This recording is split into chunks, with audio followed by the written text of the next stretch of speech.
नमस्कार, बहुत स्वागत है आप सभी का हमारे खास कार्यक्रम राम नारायण राम में। मैं हूं आपके साथ अंशिका।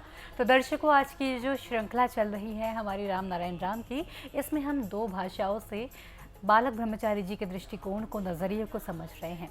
हमारी हिंदी भाषी ऑडियंस के लिए तो हम पहले ही बात कर रहे थे हिंदी में, और आज प्रेसिडेंट हमें समझाएंगे अपनी बांग्ला भाषा में, जो बांग्ला भाषी हमारे भाई बहन हैं, क्योंकि उन तक भी सारी चीज़ें पहुंचनी चाहिए जो लोग हिंदी नहीं समझ पाते, और बांग्ला भाषी जो लोग हैं वो इससे समझ पाएंगे और उनको मदद होगी। इसी के साथ कार्यक्रम की हम शुरुआत करने जा रहे हैं। हमारे साथ उपस्थित हैं संतान दल के प्रेसिडेंट शंकर सरकार जी, और उनके साथ बहुत खास मेहमान संगीता मुखर्जी जी। राम राम बहुत राम बहुत राम राम राम राम। चलिए कार्यक्रम की शुरुआत करते हैं। प्रेसिडेंट, पिछले एपिसोड में काफ़ी कुछ आपसे समझा, और आज आप क्या समझाएंगे? फिर वही सिलसिला आगे रखेंगे। जी। ধর্ম কারোর ব্যক্তিগত সম্পত্তি নয়। धर्म किसी की व्यक्तिगत संपत्ति नहीं हो सकती। ধর্ম সবার জন্য। धर्म सबके लिए बराबर है, एक समान है। ধর্ম আর রাজনীতি টাকার এপিট ওপিট। धर्म और राजनीति एक ही सिक्के के दो पहलू हैं। ধর্ম আর রাজনীতি নুন ছাড়া তরকারি হতে পারে না। धर्म और राजनीति में से अगर हम किसी एक को भी हटा दें तो ये ऐसा होगा कि नमक के बिना कोई पकवान। ধর্মের জন্য আমাদের সবাইয়ের অ্যাটেনশন থাকা দরকার। हमें धर्म के प्रति बहुत जागरूक रहना होगा। ধর্মের প্রথম কথা হচ্ছে তুমি বিবেকবান বিবেকাধীন হও। धर्म का मूल मंत्र यही है कि हमें अपने विवेक के अधीन होना होगा।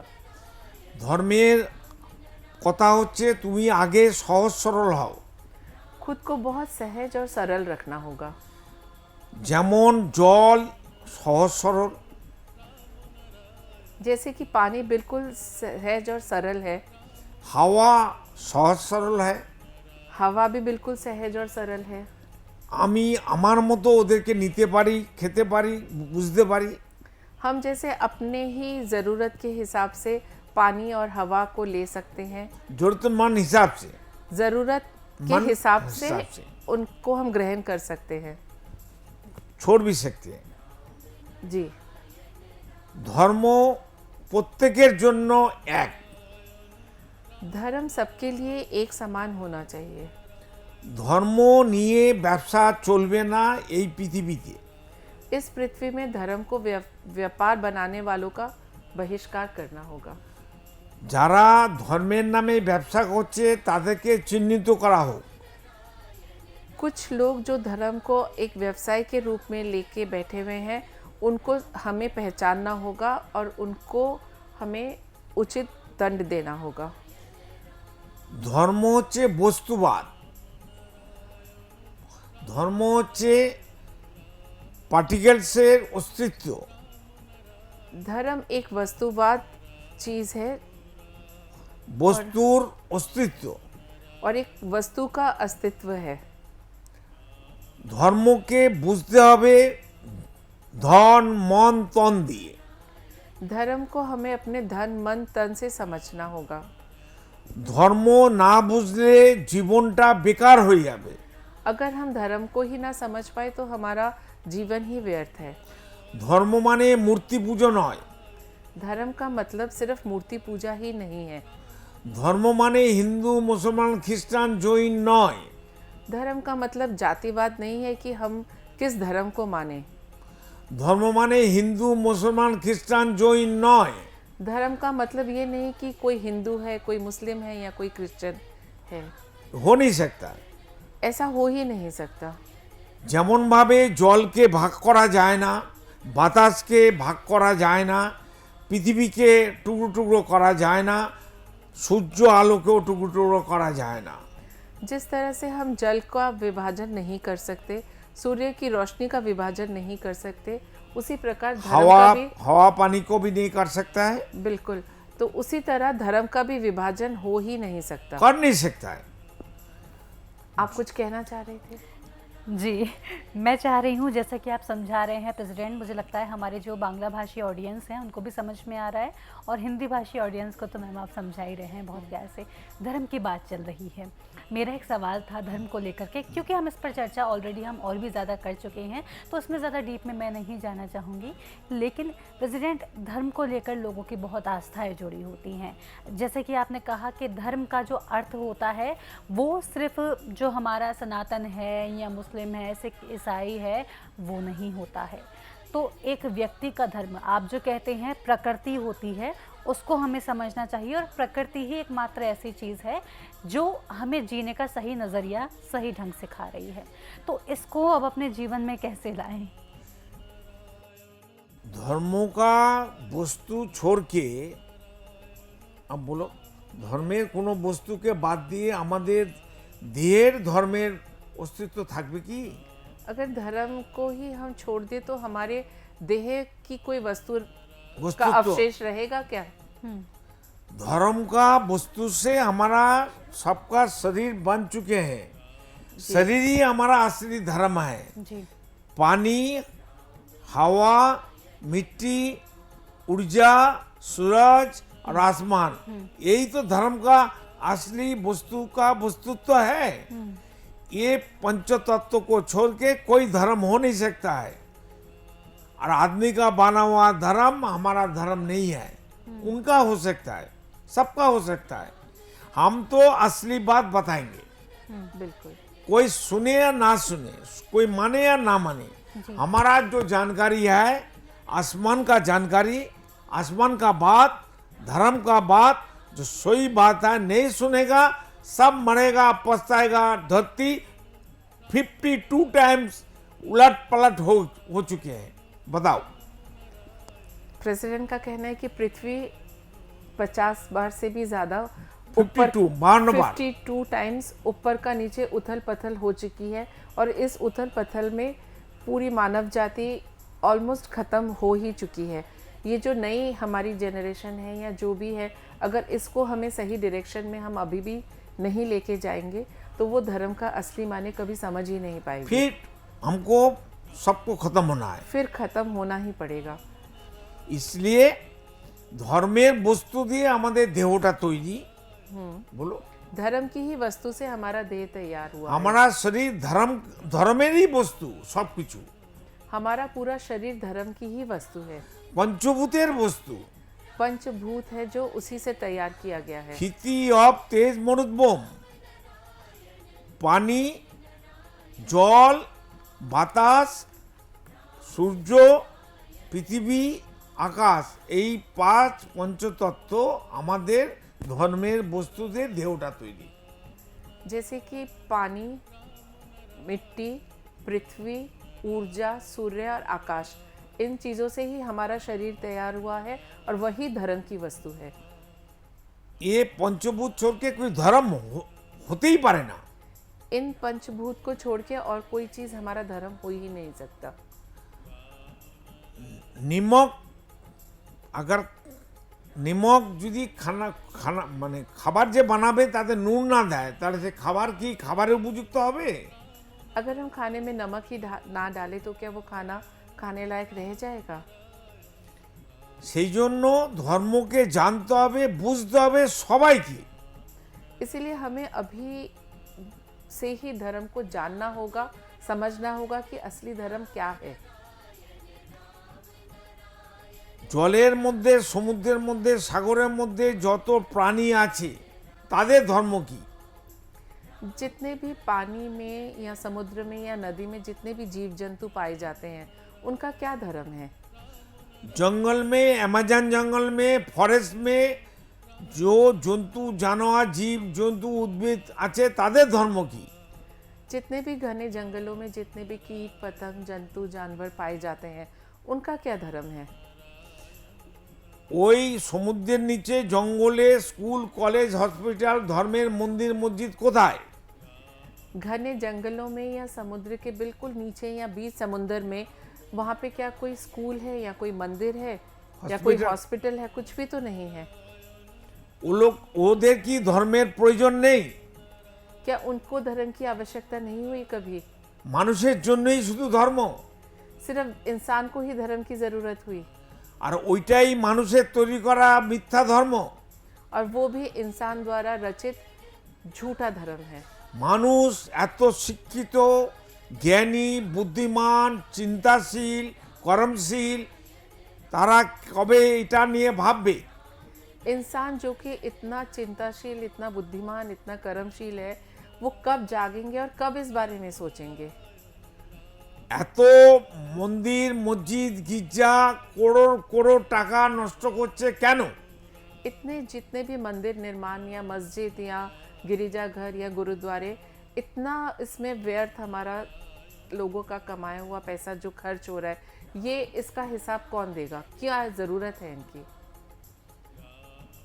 আমাদের পৃথিবীতে যত কোর্ট কাছারি আছে, পুলিশ মিলিটারি আছে, যত সরকারি অফিসার আছে, তাদের পেছনে পৃথিবীর যা আয়, দেশের যা আয়, ভারতবর্ষে যা আয়, 65% 65% টাকা তাদের পেছনে খরচা করতে হয়। हमारी जो नौसेना है या जो पॉलिटिकल पार्टीज हैं, बड़े बड़े नेता हैं या सरकारी गवर्नमेंट कर्मचारी- ऑफिसर्स हैं, उनके पीछे पूरे पुलिस विश्व में कम से कम एक इकोनॉमी का 65% स्पेंड होता है। इसकी क्या आवश्यकता है? এ তো আমাদের জনগণের টাকা। ये तो आम इंसान का पैसा है। ব্যক্তি মালিকানা পৃথিবীতে যদি না থাকে, अगर पूरी पृथ्वी से व्यक्ति मालिकाना ही हटा दिया जाए, তাহলে এই 65% অর্থ রোজগারের পৃথিবীর দেশের অপচয় হয় না। तो फिर ये जो 65% इन सब चीज़ों में जाता है जो कि हमने अभी बताया, वो पूरा पैसा हम जनजाति के हित में लगा सकते हैं। সেই কারণে ব্যক্তি মালিকানা পৃথিবীতে থাকবে না, থাকতে পারে না, আমরা মানব না। इसीलिए व्यक्ति मालिकाना पृथ्वी से हटा देना चाहिए। हम इसे नहीं मानते, हम इसका बहिष्कार करते हैं। সেই জন্য আমাদের সবাইকে একজোট হতে হবে। মূলত পৃথিবীর 800 কোটি মানুষ, इसीलिए पृथ्वी में लगभग जो 800 करोड़ जनसंख्या है, हमें सबको एकत्रित होना होगा। পৃথিবীতে 800 কোটি মানুষ আছে, पृथ्वी में लगभग 800 करोड़ इंसान हैं। তার মধ্যে 1500 মানুষ বড়লোক, ধনী, রিচ হয়ে গেছে, ধনী ব্যক্তিত্ব হয়ে গেছে। इस 800 करोड़ की जो जनसंख्या है, इसमें से सिर्फ 1500 जो कि 1500, वही सिर्फ धनी बन के बैठे हुए हैं। ওদেরকে পাহারা দিচ্ছে আমাদের পৃথিবীর সমস্ত দেশের সংবিধান। और ये जो 1500 लोगों का जिक्र किया गया है, इनको प्रोटेक्शन दे रहा है हर देश का संविधान। সমস্ত দেশের পুলিশ মিলিটারি हर देश के पुलिस मिलिट्री भी उन्हें प्रोटेक्शन दे रहे रक्षा हैं, दे रहा है, रक्षा कर रहा है। उन्हीं की रक्षा। और वही पुलिस मिलिट्री का खर्चा हम लोग को उठाना पड़ रहा है। जी, इसलिए আমাদের সবাইকে ভাবতে হবে যে পৃথিবীতে 100% টাকার 100% যাতে 800 কোটি মানুষ ভোগ করতে পারে। इसीलिए हमें एक प्रचेष्टा करनी होगी। ये जो 65% जिस चीज़ों में जा रहा है, government officials, police, army, Military। Defence, तो उसको बचाया जाए और वो पूरा 100% ही मानव जाति के कल्याण में इस्तेमाल किया जाए। পৃথিবীতে মানব জাতি যত উন্নতি হচ্ছে ততই যুদ্ধ লেগেই আছে, থামছে না। मानव जाति जितना भी उन्नति के पथ पर चल पड़े, लेकिन ये युद्ध तो कहीं खत्म होने का नाम ही नहीं ले रहे हैं। তাই আমাদের প্রত্যেককে ভাবতে হবে এবং আমাদের জন্মগত অধিকার, বার্থ রাইট এস্টাবলিশ করতেই হবে। इसीलिए अब हमें जागना होगा और जो कि हमारा मूलतः बर्थ राइट है, उसे समझना होगा। মানুষকে ঐক্যবদ্ধ হতেই হবে মানুষের স্বার্থে। इंसान को अपने ही निजी स्वार्थ के लिए एक दूसरे से जुड़ के इस मुहिम को आगे बढ़ाना होगा। যারা ধর্ম প্রচারের নামে কথাবাচক পৃথিবীতে আছে, তারা পকেটমার এবং তারা চোর ডাকাত, তাদের সঙ্গে থাকবেন না। ये जो धर्म के नाम पे प्रचार कर रहे हैं, जितने भी लोग जो धर्म के ठेकेदार हैं, कथावाचक। जो कथावाचक हैं, वो सिर्फ एक तरह से लोगों को लूटने का ही उनका मंशा रहती है, इसीलिए उनसे हमें बचना होगा। ওদেরও মুক্তি হবে না, আপনাদেরও মুক্তি হবে না। যার যার মুক্তি তার তার হাতে। अगर हम अभी भी नहीं सुधरेंगे तो ना उनकी मुक्ति होगी ना हमारी मुक्ति होगी। हमारी मुक्ति सिर्फ हमारे ही हाथों में है। আমরা সেই বিবেকাধীন কর্মের উপরেই আমাদের মুক্তি। हम जो खुद के विवेक के अधीन होके जिस तरह का कर्म करेंगे वही एक हमारा सिर्फ मुक्ति का रास्ता है। মহাগুরু বালব্রহ্মচারী, যার নাম পিতামাতার দেওয়া নাম শুভ নাম বীরেন্দ্র চক্রবর্তী, बालक ब्रह्मचारी जी का जो असली नाम है, जो कि उनका माता पिता का दिया गया नाम है, वो है वीरेंद्र चक्रवर्ती। वीरेंद्र चक्रवर्ती जी। बालक ब्रह्मचारी हमारा सबके लिए एक ऊर्जा है, एक निर्देश है, एक पथ निर्देश है। जी। इसलिए बालक ब्रह्मचारी का बात हाँ আমি আপনাদের কাছে জানাচ্ছি। ये आपका एक जन्म सिद्ध अधिकार है कि उनकी वाणी, उनके विचार आप तक पहुंचाए। ये हमारा दायित्व है। আমরা আপনাদের সামনে টিভি চ্যানেলে এসেছি আমাদের নিজেদের টাকা খরচা করে। हम जो ये प्रचार कर रहे हैं, आपके सामने इस चीज़ को पेश कर रहे हैं, हम खुद अपना ही রুটি রুচিকা अपना ही कमाया हुआ पैसा खर्च करके आपके सामने ये लाना चाहते हैं। দেখাচ্ছি খরচা করছি। हम अपना ही पैसा खर्च करके आपके ये सामने सब कर्म प्रस्तुत। कर रहा है हम लोग। जी। সেই জন্য সমস্ত আমার আত্মার আত্মীয়দের বলছি, সারা পৃথিবীর 800 কোটি আত্মার আত্মীয়গণ আপনারা ভাবুন। इसीलिए मैं अपने 800 करोड़ भाई बहनों से ये निवेदन करता हूँ कि अब आप सोचिए। अभी এখন চিন্তা করার সময় এসে গেছে। अब ये समय बिल्कुल आ चुका है कि हमें इसके बारे में सोचना होगा। This is the right time do something. ये बिल्कुल सही वक्त है कि अब हमें जागना होगा और चेतनामय होकर आगे बढ़ना होगा। कुछ करना ही पड़ेगा। जी। धरती से बाई हुक एंड कुक व्यक्ति मालिकाना हटाना चाहिए, इसके बारे में एकजुट होते হবে। व्यक्ति मालिकाना हटाने के लिए हमें एकजुट होना ही होगा। সমস্ত সরকার মিনিস্টার এমএলএ এমপিদের অনুরোধ করছি হাত জোর করে আপনারা এই ব্যাপারে একবার চিন্তা করুন, আমাদের সঙ্গে যোগাযোগ করুন। मैं जितने भी पूरे विश्व के पॉलिटिशियन नेता सबसे हाथ जोड़ के निवेदन करते हैं कि आप इस बारे में हमारे साथ जुड़े और कुछ करने के लिए हमारे साथ हाथ मिला के आगे बढ़े। बस बिल्कुल यही अपील हम इस कार्यक्रम के माध्यम से सब लोगों तक पहुंचाना चाह रहे हैं कि इस तरह से लोगों की जो मेंटालिटी हो वो चेंज हो। और इसके साथ ही आप दोनों का बहुत बहुत धन्यवाद, आपने अपने विचार हमारे साथ साझा किए, बहुत बहुत धन्यवाद। राम नारायण। राम नारायण। तो दर्शकों, इसी के साथ आज के इस कार्यक्रम में इतना ही। उम्मीद है कार्यक्रम पसंद आ रहा होगा और आपको एक अलग विजडम मिल रहा होगा। जो चीज़ें हम समझते हैं उसको एक अलग नज़रिए से भी जानने का मौका आपको मिल रहा होगा। इसी के साथ मैं आपसे लेती हूँ इजाज़त, फिर होगी मुलाकात, तब तक के लिए नमस्कार। आप देख रहे हैं हमारा खास कार्यक्रम राम नारायण राम शंकर सरकार जी के साथ राम नारायण रामशाह। यह एक महाध्वनि और बीज मंत्र है। यह सभी समस्या का संपूर्ण समाधान है। आप लोग इन्हें अपना के देखिए मन और दिल में क्या प्राप्त हो रहा है। इस कार्यक्रम का विशेष उद्देश्य इसका प्रचार और प्रसार के साथ ही प्रत्येक मनुष्य की मुक्ति का मार्गदर्शन है और यह आपकी दिल की बात है। इस मार्ग पर पुण्य और मुक्ति निश्चित है। इस कार्यक्रम के माध्यम से संतान दल द्वारा चलाए जा रहे श्रेष्ठ सेवाओं से जुड़कर सबके कल्याण के लिए इस नए कार्य का हिस्सा बन सकते हैं और वृद्धाश्रम, गौशाला, गरीब और वंचित बच्चों की शिक्षा का भी सहयोग और समर्थन कर सकते हैं। संतान दल सबका एक ही परिवार है। अकाउंट नेम संतान दल, account number 266505000657, IFSC code ICIC 00026665। पूरी तरह जानने के लिए आप संस्था के फोन नंबर पर संपर्क कर सकते हैं। Phone number 6291342066, 9836073503। Email ID santandal1960@gmail.com।